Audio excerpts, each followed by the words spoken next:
the former Justice Secretary himself, Boying Remulla, who's now ombudsman, he himself said, hindi po kaya ng gobyerno. This is why the victims have gone to the ICC for justice. Hindi ho kaya dito. Bakit po? Nung isang araw po, meron Bakit kaming po akong na-receive. tatanungin? Hindi, meron po kaming This na-receive. is their na own sa- statement. Yes, ma'am. And We precisely received the why other- there is an ICC. Yes. I don't know No. why you are framing it as a diminution we're not part of the ICC. Philippine sovereignty. We're When not a this part of is, the we're ICC, talking ma'am. of the Hello mga kababayan, nakita nyo na ba ito? A journalist has every right to challenge a guest. That is journalism. But journalism is strongest when the audience hears the answer before the follow-up. What many viewers noticed in that exchange was not that hard questions were asked. It was whether Attorney Bondoc was given enough uninterrupted space to fully explain his legal position before being reframed or redirected. Sis Drelon, na naturingang excellence pa naman in Investigative Broadcast Journalism Award sa Asia's Influential Leader Awards. Remember, Ses, na a journalist should not become prosecutor, witness, and interviewer all at once. The role of journalist is to ask difficult questions, allow complete answers, challenge inconsistencies equally, avoid appearing emotionally invested in one outcome. Hindi ito tungkol sa pagiging pro-Duterte o anti-Duterte lang o anumang kulay ang iyong paninindigan. This is about consistency, process, and what responsible journalism should look alike. Hindi ako sang-ayon sa narrative na para bang patay na ang legal system ng Pilipinas. Criticize institutions? Yes. Demand reforms? Yes. Question decisions? Yes. Pero ibang usapan na kapag ang framing ay para bang wala nang silbi ang buong justice system ng bansa.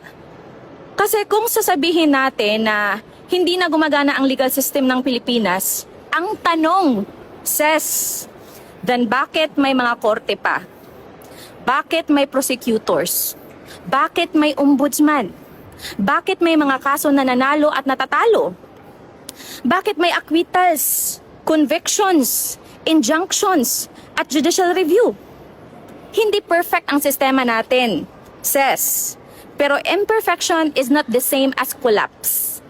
At bilang Pilipino, dapat maingat tayo sa pagdideclare na parang wala nang kakayahan ang sarili nating institutions.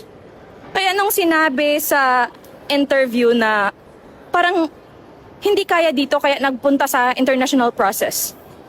Para sa akin, you must answer these questions first, Ses. Naubos na ba lahat ng local legal remedies? Nasubukan ba lahat ng available domestic mechanisms? O may legal at policy reasons ba kung bakit may pumunta sa international level? Those are fair questions, di ba? At isa pang punto, kapag may taong nagtatanong tungkol sa jurisdiction, due process, sovereignty, at tamang procedure, gaya ng panig na question ng panig ni Senator Bato, hindi automatic na anti-justice iyon, Ses. Sa batas, procedure is part of justice. Hindi porke gusto mong sundin ang proseso, ibig sabihin gusto mong takasan ang pananagutan. Actually, baliktad, no? Ang proseso ang dahilan kung bakit hindi arbitrary ang kapangyarihan. At para sa media, mga kababayan, ang responsibilidad ng mamamahayag ay hindi kumbinsihin ang audience kung sino ang tama. Ang trabaho nila ay ipakita ang magkabilang legal posisyon, tanungin ng pareho, at hayaang ang tao ang mag-isip. Kasi kapag ang interview nagiging question, interruption, conclusion, nagiging komentary na iyon. Hindi na purong pagtatanong. At bilang isang Pilipino na naniniwala sa ating bansa, hindi ko sinasabing perpekto ang sistema. Pero hindi rin ako naniniwala sa sinasabi na wala ng kakayahan ang Pilipinas na magpatupad ng batas. Kung may problema, ayusin.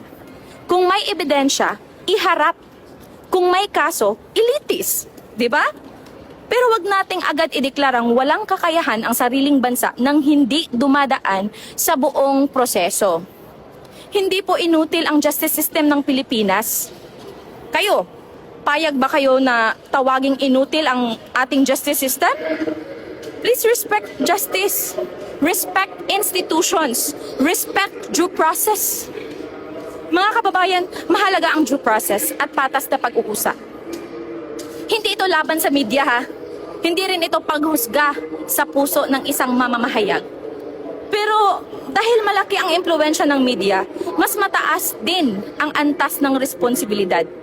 Kaya't sa lahat ng may mikropono dyan, camera, platform, at public voice, naalala ko ang Proverbs chapter 25, verse 11. It says there, "A word fitly spoken is like apples of gold in settings of silver."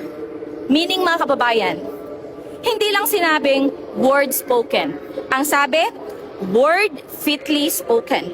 Ibig sabihin, may tamang paraan, tamang timing, at tamang paglalatag. Sa journalism, hindi lang mahalaga ang matapang na tanong. Mahalaga rin kung nabigyan ba ng sapat na pagkakataon ang kausap na may paliwanag ang posisyon niya bago ito kontrahin. Kasi minsan, kapag sobrang bilis ng interruption, ang audience hindi na naghahanap ng katotohanan. Naghahanap na lang kung sino ang mas magaling sumagot. Diba? At may isa pang mabigat na paalala. Psalm chapter 141, verse 3. It says there, "Set a guard over my mouth. Lord, keep watch over the door of my lips." Ang ganda nito mga kababayan. Kasi kahit gaano katalino, kahit gaano ka-eksperto, kahit gaano katagal sa industriya, matagal na kasi yan sa industriya si Ses Drelon eh, lahat tayo nangangailangan ng restraint. Ang tanong, hindi lang, may karapatan ba akong sabihin? Ang tanong din mga kababayan, nakatulong ba ito para mas luminaw ang katotohanan? Ang mahusay na mamamahayag mga kababayan, hindi natatakot sa mahabang sagot.